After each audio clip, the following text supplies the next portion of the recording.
दोस्तों, एक ऐसा देश जहां पर शादी से पहले महिला और पुरुष दोनों के प्राइवेट पार्ट्स यानी कि गुप्तांगों की लंबाई और चौड़ाई की नाप ली जाती है, जिससे पता लगाया जाता है कि वे दोनों शादी के लिए तैयार हैं या नहीं। जी हां दोस्तों, इस देश में लड़के या लड़की के नाबालिग या नाबालिग होने का अंदाजा उनकी उम्र से नहीं बल्कि उनके प्राइवेट पार्ट्स की लंबाई और चौड़ाई को जानकर लगाया जाता है। दोस्तों, आज हम आपको हमारे पड़ोसी देश चीन के बारे में कुछ ऐसे अजीबोगरीब फैक्ट्स बताएंगे जिन्हें जानकर आप भी शर्म से पानी पानी हो जाओगे। लेकिन दोस्तों, आगे बढ़ने से पहले आपको बता दें कि चीन की आबादी दूसरी दुनिया में नंबर 1 पर है। चाइना विश्व में सबसे बड़ा देश है। सन 2019 के सर्वे के मुताबिक चाइना में कुल 140 करोड़ रहते हैं। चीन की थल सेना दुनिया में सबसे बड़ी थल सेना है। चीन पूरी दुनिया में डिफेंस पर खर्चा करने में दूसरे नंबर पर आता है। पहले नंबर पर अमेरिका है। चीन में 30 मिलियन लोग ऐसे हैं जो एक दिन में केवल $1 से भी कम पैसे कमाते हैं। चीन दुनिया का सबसे बड़ा एक्सपोर्टर है और इंपोर्ट करने पर दूसरे नंबर पर आता है। चाइना हर साल 45 बिलियन चॉपस्टिक का इस्तेमाल करता है।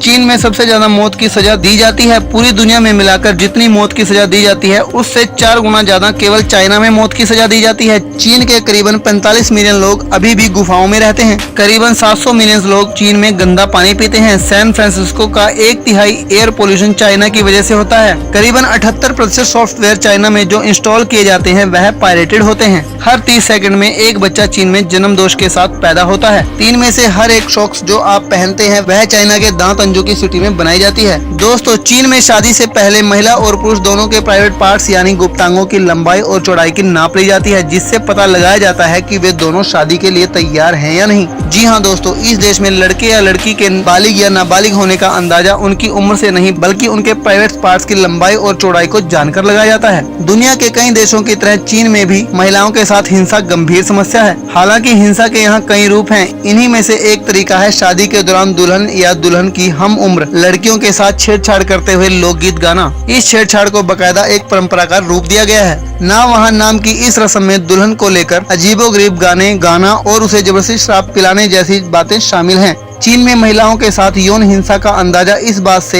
लग सकता है कि वहाँ 40% शादीशुदा या रिश्ते में आ चुकी महिलाएं यौन हिंसा और मारपीट का शिकार होती हैं। ये बात और है कि यहाँ महिलाओं के साथ यौन हिंसा के तरीके अलग भी हो जाते हैं। शादी के दौरान होने वाली नावाहन की रस्म को भी इस श्रेणी में रखा जा सकता है। इसमें गीतों के जरिए दुल्हन से मजाक किया जाता है। शादी में शामिल मेहमान लोक गीतों तक ही बस नहीं करते बल्कि आगे भी चले जाते हैं, जैसे कि आजकल मेहमान दूल्हा और दुल्हन को सेक्सुअल गेम तक खेलने को बाध्य करते हैं। अगर कोई राजी न हो तो उसका सबके सामने मजाक बनाया जाता है। ऐसे में लोग शादी का माहौल खराब न करने के लिए खेलने को राजी हो ही जाते हैं। इस दौरान आपस में भद्दी बातें की जाती हैं जिसे मेहमान देखते हैं। शादी के दौरान होने वाली छेड़छाड़ कई बार इस हद तक बढ़ जाती है कि नव विवाहित जोड़े साथ होने से पहले ही अलग हो जाते हैं। कई बार इस रस्म के दौरान दुर्घटनाएं भी घट चुकी हैं। जैसे साल 2013 में दूल्हे के दोस्त दुल्हन की सहेली को छूने की कोशिश करने लगे। घबराई हुई दुल्हन पूरे फंक्शन में भागी और आखिरकार डर के मारे 4थी मंजिल की बालकनी से छलांग लगा दी। ऐसे हादसों के बाद चीन की सरकार ने शादी में होने वाले यौन दुर्व्यवहार पर कोई एक्शन नहीं लिया। यही कारण है कि आजकल कई युवतियां शादी से पहले बाकायदा कॉन्ट्रैक्ट करवा रही हैं कि शादी के दौरान इस तरह की रस्में नहीं होंगी जिसमें उसे या उसकी दोस्तों को छुआ जाए या जबरन ड्रिंक पिलाई जाए।